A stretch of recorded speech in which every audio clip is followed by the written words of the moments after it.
If you're in a long distance relationship and you're constantly overthinking, waiting for replies, checking your phone, or panicking when somebody doesn't reply right away, you're not crazy. You just might be anxiously attached. By the end of this video, you're gonna have the understanding and tools to feel calmer and better in your long distance relationship now. If you guys don't know me, my name is Neeti. I am your older sister, everything glow up, dating, confidence, advice. I work in clinical research and attachment research, and I have personally gone through a long distance relationship and attachment issues. So everything I say is backed in research and experience, because I've been there, babes. I've been there. So when you are in a relationship period and you don't hear from your partner for a little while, you get put on this emotional roller coaster. And I know you know what I'm talking about. I have been there too. When you're not getting replies, when they're not answering from you, it's a whirlwind of emotions and your mind is spiraling. And some days you're really, really happy and some days you're really, really, really worried and really sad. Not hearing from somebody that you are in a relationship with is an emotional roller coaster. And sometimes you also end up spiraling, and spiraling sounds like thinking things like, is my partner losing interest in me? Am I not good enough? Did they find somebody else? Are they gonna cheat on me? Your mind is literally going nuts. Some physical signs that happen when you're feeling kind of anxious is you might feel like a tightness in your chest, your stomach goes into a ball, your heart rate goes up, you keep constantly refreshing your notifications, you're even having trouble sleeping sometimes. Your emotions are out of whack in this relationship. I'm gonna tell you guys a little story time. I know what this feels like because when I was younger, I was in a relationship in high school, and I actually ended up moving away for university, whereas my partner at the time, my ex-boyfriend, he ended up staying at home. So we ended up being a couple hours apart. And let me tell you, even though it was just a couple hours apart, I know sometimes it feels like you are literally worlds or countries apart. The distance amplified the anxieties in my relationship that I already had tenfold. I feel really calm by being with the person, by always knowing that they're close to you, by always knowing that you can see them, and then when you can't, it just amplifies the anxiety and makes it so much harder. I remember how difficult that time was for me. All I wanted was to be close to that person, and since I couldn't be, it just made me spiral. First thing I kind of want to go into is the psychology behind attachment, if you don't already know, and distance. Okay, your nervous system is the system that regulates like your fight or flight and like your stress response. It's literally primal. Like think back to caveman ages. We developed this system in our body that controls like our heart rate, controls if we flee, controls if we run. And that is what is actually activating when you are missing your partner. You're gonna think that this is extreme, right? Because it's not life or death when you're anxious in a relationship, but it actually kind of is. If you think about it, as a human being, you need relationships to survive, right? You need to reproduce. So feeling like that person is out of touch can trigger an emotional response. Now, our normal emotional response is not always going to be fight or flight, heart racing, stomach, because you're not getting a text back. But that's often like what gets triggered more than it should when you are an anxious person. Your nervous system doesn't understand time zones. It doesn't understand kilometer radiuses or distance. It just feels unsafe. It doesn't understand that, oh, we're just in two different cities. It just feels like you're unsafe because you're not able to be with this person. Now, if you don't know what anxious attachment is, I have a lot of other videos on it, but I am just going to briefly go over it. Anxious attachment is something that develops in childhood with your caregivers, so with your parents usually. And it basically is like a pattern of thinking about love and thinking about relationships that you don't even know. It's super subconscious, and it's often like when you're an infant and don't even remember. When you have parents that were maybe inconsistent a little bit in the sense that like they would show up sometimes they wouldn't show up, sometimes they were emotionally supportive and sometimes they weren't, you develop an anxious attachment style and you kind of want to cling to the parent because you never know what you're going to get. So this unpredictability in infancy creates a deep fear of abandonment in you. As a baby, you need your parent to survive. This is what I mean when it's like a fight or flight response. You need your parents to survive, and you don't always know if they're going to show up for you just because they're maybe inconsistent in different ways. So you are always scared and you're always clinging to them because you need them. When your parent kind of like moves away from you, maybe it's like actually leaves the room or like doesn't feel emotionally close to you, as an infant, you would take it as a threat to your safety because it actually was. So now in adulthood, you take the same attachment patterns that you had in your infancy with your parent and it actually translates into romantic relationships. This is just like a known thing in attachment research and in psychology. Your attachment style that you have with your parents as you grow older then goes to your romantic partner. So having things like long distance, physical distance, even just like a relationship in general, you're entering it with a deep fear of abandonment. So then being far away from them or them not responding to you triggers that fear of abandonment, triggers like your threat to your safety, and basically is opening up that wound of, is this person gonna leave me? Is this person gonna stay with me? Are they gonna love me forever? I don't wanna be abandoned. Now do you kind of understand the reasoning why you feel like it's life or death? Because your nervous system, your brain actually sometimes thinks it is. And that's why you're clinging to a partner, because you don't want to be left alone. To you, being alone means you're not safe. And you probably always want to be in a relationship. And you probably always want this person close to you and never leaving you, because that makes you feel good and safe.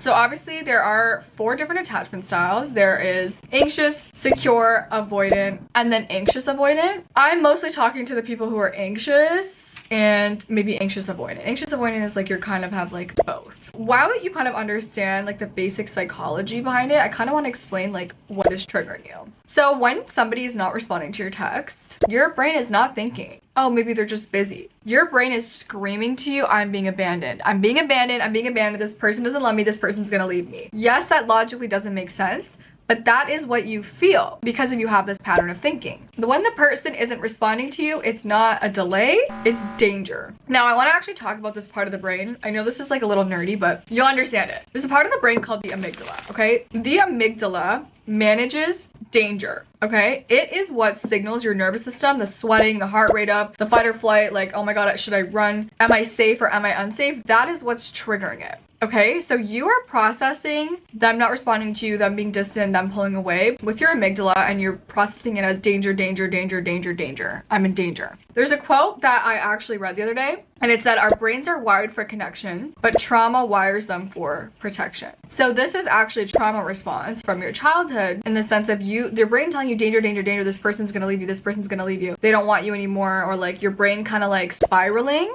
is to actually protect you from the idea that this person that you feel safe with might leave you, and you don't want them to leave because being left is unsafe, and especially when you have a strong fear of abandonment. When you're disconnected from somebody you love, maybe even distance-wise, you're having a whole fight or flight reaction in your body. So that's why you might spiral, you start texting them again and again because you want to feel close to them. You might even go check their location. Even though deep down, like logically in your head, you know everything's probably fine, you might wonder why you're having this extreme obsession or emotional reactions and spiraling. It's because your brain is perceiving it as danger, danger, danger alert. Your body is trying to protect you. It doesn't know the 2025 Neeti versus the 2004 Neeti when she was 4 years old and her mom would leave and she would sit there and bawl her eyes out because she doesn't know if her mom's coming back and she's gonna be fed. It doesn't know that this is different now. So it doesn't know how to perceive somebody not responding to my text not as like a danger to my life. Just because you feel unsafe though in your body doesn't mean that you are actually unsafe. That is where the healing work is going to come in. So you are not needy. You're wired for connection. Your brain is just trying to protect you. And the work now is teaching you that you are actually safe in these situations, even when your partner isn't right in front of you and even if they aren't in the same city. This takes us to the next part, which is how to feel secure in a long distance relationship.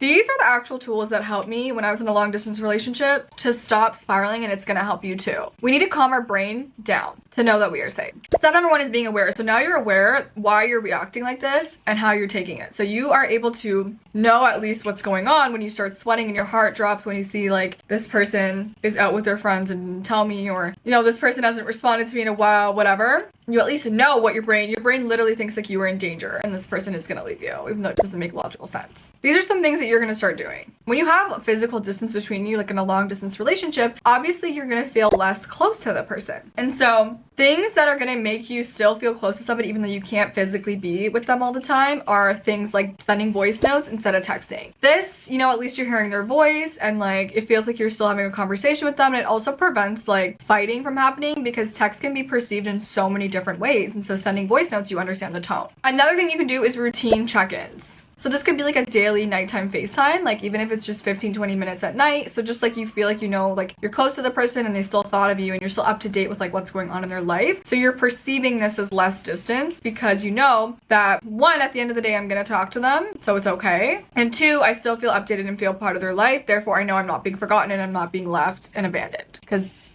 we don't want to feed that fear of abandonment. So there's also things like pre-reassurance. Like if you know that you're gonna have a busy day, or you know that your partner knows that he or she's gonna have a busy day, there could be things like they just text you in the morning like, hey, I'm gonna have a really busy day, I'm not gonna be able to be on my phone, but I want you to know that I'm good and I'll call you tonight. These are little things that will put your body and your brain at ease, and then therefore, like when you see that they don't respond, you're not freaking out because you're like, oh yeah, like they did talk to me about this. I'm not perceiving them not responding to me as like they hate me and we're gonna break up and I'm gonna be abandoned and alone forever. I'm just like, oh yeah, no, they told me that they're gonna be busy and I'm FaceTiming them tonight. I'm able to calm my body down and I'm able to like know that I'm not in danger. Also, just knowing each other's schedules I think is really important. Obviously not to a T, and I'm not saying to be like obsessive and like share Google calendars and like location sharing and stuff. But in general, if you know like Monday to Friday 9 to 5 like this person works, I think that that's helpful because you know that they're probably at work. Be able to calm your mind down when you're like in a spiraling mood, or if you know like Friday nights they go out with their uni friends, or like they play basketball on Saturday at 11 a.m. Like you kind of just like know what's going on, and therefore it just prevents you from once again spiraling and going to worst case because you're like, oh, like no, they're actually here. Just prevents that whole downward, you know, thing that we don't need.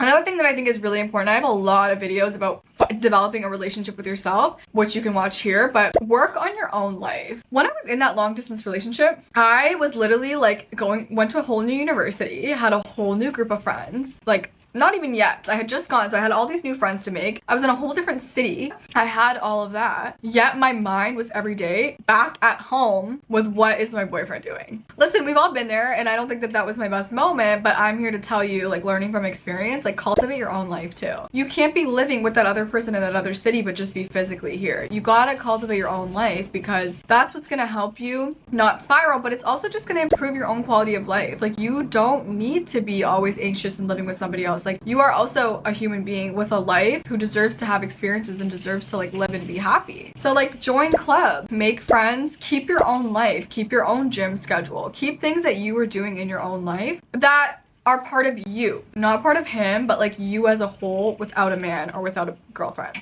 You need to fill your life so that your partner is not constantly filling your life. If you have to wake up and go to the gym and then go to school or go to work, and then you have drinks with your girls after work, and then you have like a skincare routine to do, you're not sitting there twiddling your thumbs every day thinking, what is this guy or this girl doing? You have your own life that you're cultivating. Then there are also like little self-regulation tools, like to calm yourself down when you're actually in the moment of spiraling. Let's say your partner does something like isn't responding but playing video games for hours, or is out with their friends drinking and it's like 1 o'clock in the morning and they haven't come home yet, or just in general has like dry responses and you're starting to feel distance, or you're starting to spiral. Affirm to yourself, this is not rejection. Your body and your brain, your amygdala, is literally taking it as rejection, rejection, rejection, red flags everywhere. Tell yourself this is not actually rejection. This is not rejection. This is just my brain is pre-wired from when I was a kid to take little things like this as rejection, and then I'm unsafe and I'm gonna be abandoned. This is not rejection. This is just, let's put it into logic. This person has not responded to me in 3 hours. This person is, you know, hasn't come home and it's really late and they haven't responded to me. Or this person, you know, has just been replying a little bit drier. Take a deep breath before you react. We're not gonna text them. I have a lot of videos about how to get a guy, and that's not by chasing. You can watch them here. But you need to breathe. You need to not react in like a fight or flight panic mode. Give yourself 5 minutes to walk. Give yourself 20 deep breaths. Journal out what you're feeling. There's also something called EFT tapping. I actually have not personally done it. My mom actually told me to do it, but apparently this really helps. Something I need to look into. And then react. Think of it like, this is what's actually happening. I'm actually just not getting a response for 3 hours. I'm just actually a little anxious because, you know, my partner's out drinking with his friends and he hasn't come home yet, and like I want to know what he's doing. Like I'm noticing like, you know, this person's just responding a little drier, but that doesn't mean that they're leaving, and that doesn't mean that I'm being abandoned. Let me just calm myself down and then deal with it like a mature person, or deal with it pretending to be somebody that doesn't have anxiety. And maybe that means talking to them, maybe that means letting them have their night, maybe that means just sending a text, hey, I just want to make sure you're okay, you know, you haven't responded to me in a couple hours, but I just wanted to see, but like no rush. Maybe that's like having a conversation like, hey, I noticed you've been a little bit drier, like is your mood off, or like is something off, like can we talk about it maturely? These are all little things that you can do. Now I know that some of these tips like might sound basic, like, you know, breathe, journal and stuff, but like I think that you actually understanding the psychology behind what's going on in your brain in itself is gonna make you rethink things before you like act. I know that it's really hard to be in a long distance relationship, girl. Like it is not easy to be in love with somebody that like you cannot see especially when like you wake up thinking about them and you go to bed thinking about them, and like just to be in love in general, even if you're not anxious. And sometimes it's for a foreseeable future, and sometimes it has an end date to it. Either way, like it does make a relationship harder, and for that I want you to sit there and like give yourself props for like doing this, and just know that it is hard and it is going to be triggering for somebody even if they had no attachment issues. Like it's not an easy thing to do, especially when you like somebody and you love somebody. And know that the attachment part of it also like isn't your fault. There are ways to make a long distance relationship work, and there are ways to deal with it even with an anxious attachment style, like I just said. I feel like it takes a lot of communication, and it also takes really understanding your partner, and it takes you being dedicated to making this work through improving yourself and your reactions, but also your partner kind of like understanding these things and putting like the tips that I set in place. You will get through this. Whatever happens to this relationship is going to happen for the best. I can guarantee you that. As somebody who has been through breakups and who's been through relationships and who felt like their world was gonna end, and who has also made things work in relationships, life is doing these things to you to teach you a lesson, and whatever is happening, I need you to let go, and I need you to just trust.